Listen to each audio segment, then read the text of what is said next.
Hi, Brody. Ready for a little more Winnie the Pooh? Good. So Snodgrass and Little Duck and Dr. Leo. This time we're going to read Chapter 2, in which Pooh goes visiting and gets into a tight place. Edward Bear, known to his friends as Winnie the Pooh, or Pooh for short, was walking through the forest one day, humming proudly to himself. He had made up a little hum that very morning as he was doing his stoutness exercises in front of the glass. Now, I know your dad does working out, and your mom is going to belly dancing class, and Pooh does stoutness exercises right there. Okay.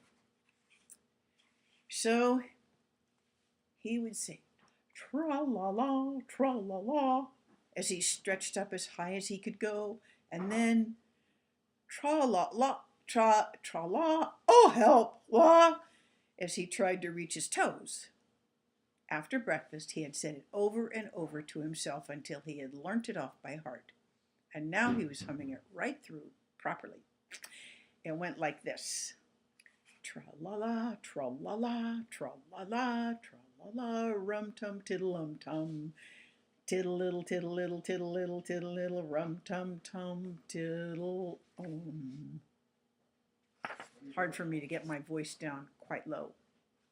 And here he is. And he's walking through the forest, singing his song. And I believe that that's probably Owl flying up there in the air. You haven't met Owl yet, but you will.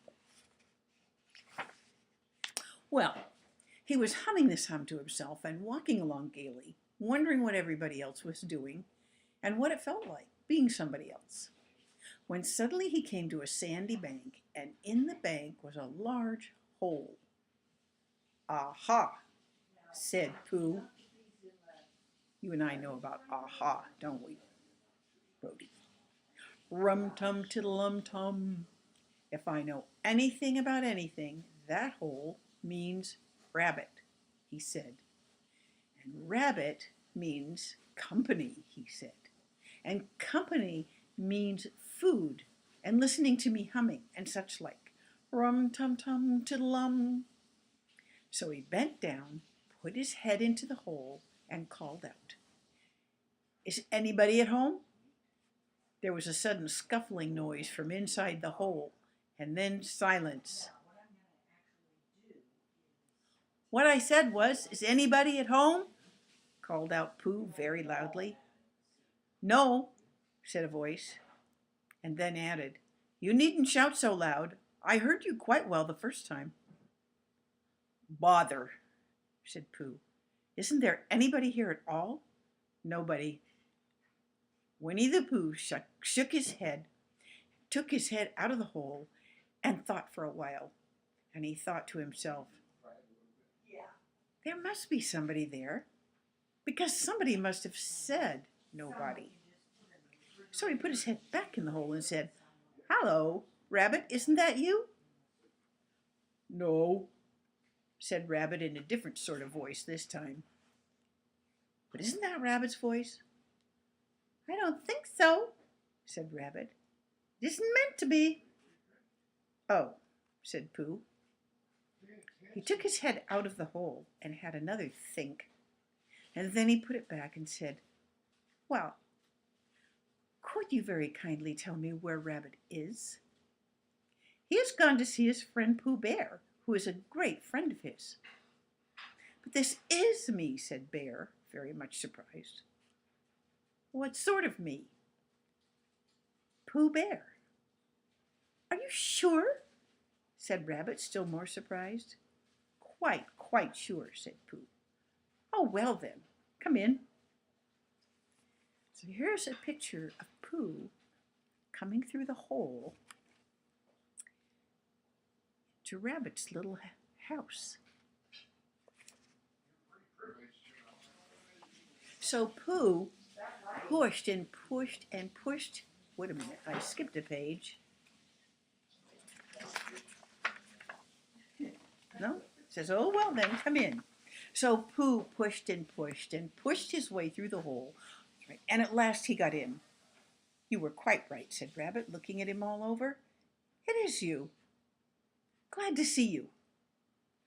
Who did you think it was? Well, I wasn't sure. You know how it is in the forest. One can't have anybody coming into one's house. One has to be careful. What about a mouthful of something?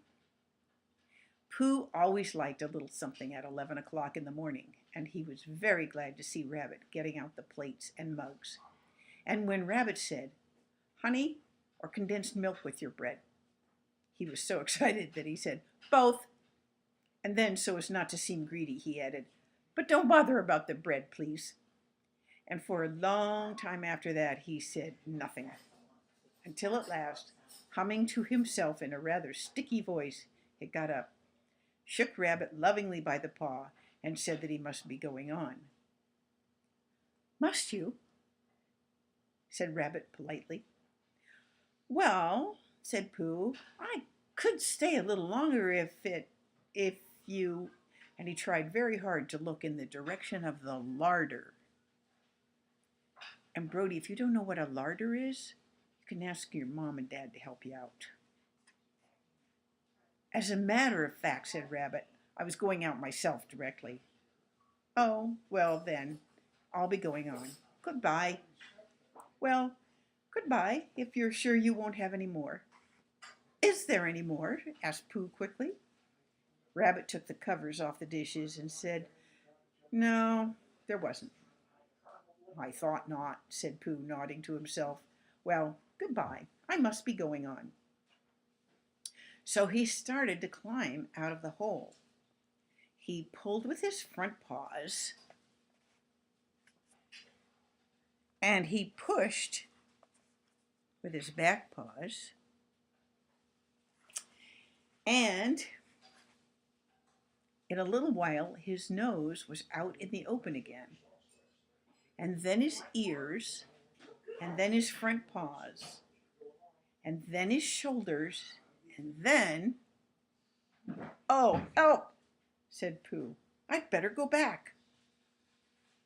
Oh, bother, said Pooh. I still have to go on. I can't do either, said Pooh. Oh, help and bother. Now by this time, Rabbit wanted to go for a walk too, and finding the front door full, he went out by the back door and came round to Pooh and looked at him. Hello, are you stuck? He asked. No, said Pooh carelessly, just resting and thinking and humming to myself. Here, give us a paw. Pooh Bear stretched out a paw, and Rabbit pulled and pulled and pulled. Ow! Cried Pooh. You're hurting.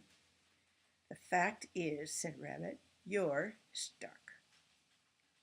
It all comes, said Pooh crossly, of not having front doors big enough. It all comes, said Rabbit sternly, of eating too much. I thought at the time, said Rabbit, that one of us was eating too much, said Rabbit, and I knew it wasn't me, he said. Well, I shall go and fetch Christopher Robin. Now, Christopher Robin lived at the other end of the forest, and when he came back with Rabbit and saw the front half of Pooh, he said, silly old bear, in such a loving voice that everybody felt quite hopeful again.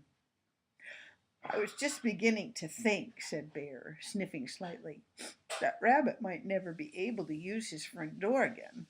And I should hate that, he said. So should I, said Rabbit. Use his front door again? Said Christopher Robin. Of course he'll use his front door again. Good, said Rabbit. If we can't pull you out, Pooh, we might push you back.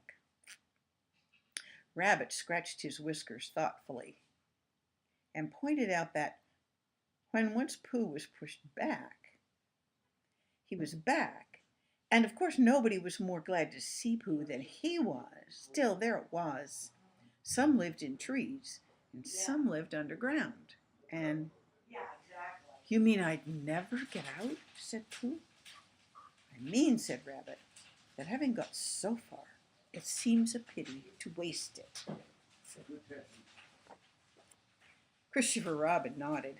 Then there's only one thing to be done, he said. We shall have to wait for you to get thin again. How long does getting thin take? Asked Pooh anxiously. About a week, I should think. But I can't stay here for a week. You can stay here, all right, silly old bear. It's getting you out which is so difficult. We'll read to you, said Rabbit cheerfully.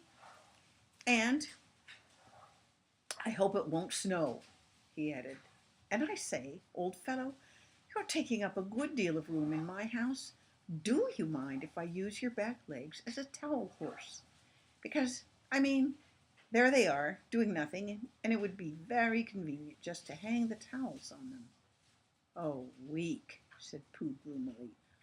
What about meals? I'm afraid no meals, said Christopher Robin, because of getting thin quicker. But we will read to you. Bear began to sigh, and then found he couldn't because he was so tightly stuck, and a tear rolled down his eye as he said, Then would you read a sustaining book, such as would help and comfort a wedged bear in great tightness? So for a week, Christopher Robin read that sort of book. At the north end of Pooh, there he is, and this word here, this says jam. Is he reading about eating jam on toast, do you think? And Rabbit hung his washing on the south end. There's the laundry hung on Pooh's legs. And in between, Bear felt himself getting slenderer and slenderer. And at the end of the week, Christopher Robin said, Now. So he took hold of Pooh's front paws, and Rabbit took hold of Christopher Robin, and all Rabbit's friends and relations took hold of Rabbit. All his friends and relations, and they all pulled together.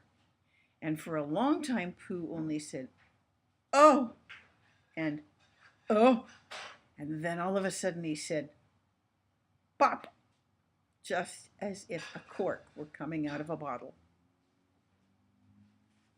And Christopher Robin and Rabbit and all Rabbit's friends and relations went head over heels backwards, and on top of them came Winnie the Pooh, free.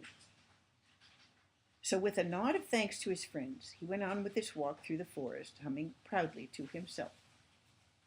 But Christopher Robin looked after him lovingly and said to himself, Silly old bear. That's the end of the story about Pooh going visiting. And the next time I read, it will be chapter 3, in which Pooh and Piglet go hunting and nearly catch a woozle. Do you know what a woozle is? Well, we'll find out next time. See you later.